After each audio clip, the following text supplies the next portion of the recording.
சோர்வா இருக்கேன்னு சொன்னாக. ஆ, எனக்கு ஒரு உதவி செய்ய முடியுமா? சொல்லுங்க. நீங்க என்ன கேட்டாலும் நான் செய்யறேங்க. நான் அதுக்கு தானங்க காத்துக்கிட்டு இருக்கேன். டீ வாங்கி தருவீங்களா? டீ தானே, இதோ இப்பவே போய் வாங்கிட்டு வரேங்க. சாப்பிட வேற ஏதாவதுங்க? சரிங்க, ஒரே ஒரு நிமிஷம், இதோ இப்ப வந்துடுறேன்.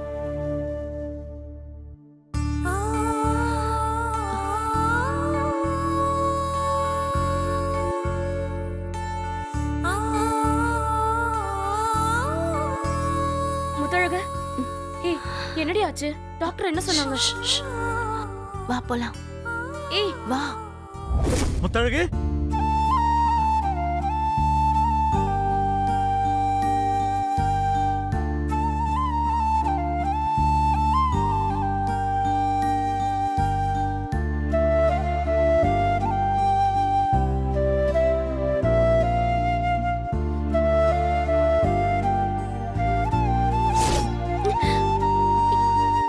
முத்தழகு, ஏன் இப்படி பண்ற?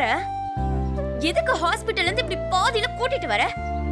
உன் கோவத்தால நீ மட்டும் கஷ்டப்படல, உன் வயித்துல இருக்க குழந்தையும் சேர்த்துதான் கஷ்டப்படுது. உனக்கு புரியுதா இல்லையா? உனக்கு என்னதாண்டி பிரச்சனை? அவர் தப்பு பண்ணிட்டாருன்னே வச்சுக்கோ, அதனால நீ ஏன்டி கஷ்டப்படணும்?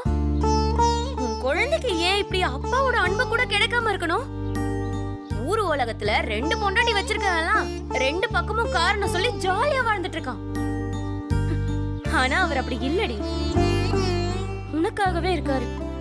நீ இல்லாம அந்த வீட்டுக்கு போக கூடாதுன்னு உன்னை கூட்டிட்டு போறதுக்காக அவ்வளவு சிரமப்படுறாரு. பட்டணத்துல படிச்சு பெரிய வீட்டுல பிறந்த பையன், அவருக்கு இந்த நிலைமெல்லாம் தேவையா? அஞ்சலி அவர் விரும்பின பொண்ணு தானே. நான் தப்பு பண்ணிட்டேன், அஞ்சலியோட தான் வாழ போறேன்னு சொல்லி உன்னை கைவிட முடியாதா என்ன? உனக்காக இல்லனாலும் அவருக்காக இல்லனாலும் உங்க 2 பேரோட வாழ்க்கையோட அர்த்தமா உன் வயித்துல வளருது இந்த குழந்தை. அது என்ன பாவம் செஞ்சது? அதுக்காகயாச்சு அவர் பண்ண தப்ப கூட மன்னிச்சு போய முத்தழகு. பேசிட்டியா? உன் ஆத்திரம் தீர்ந்துருச்சா? வா வீட்டுக்கு போலாம். அப்போ நீ அவர்கிட்ட இத சொல்ல போறதே இல்ல. இப்பவும் அதே முடிவுதான், அப்படிதானே? எப்பவும் அதான் என்னோட முடிவு. என் முடிவை நீ மாத்த நினைக்காத பொன்னி. இது கோபத்துல வர முடிவு இல்ல, துரோகத்துல வர வழியில எடுத்த முடிவு.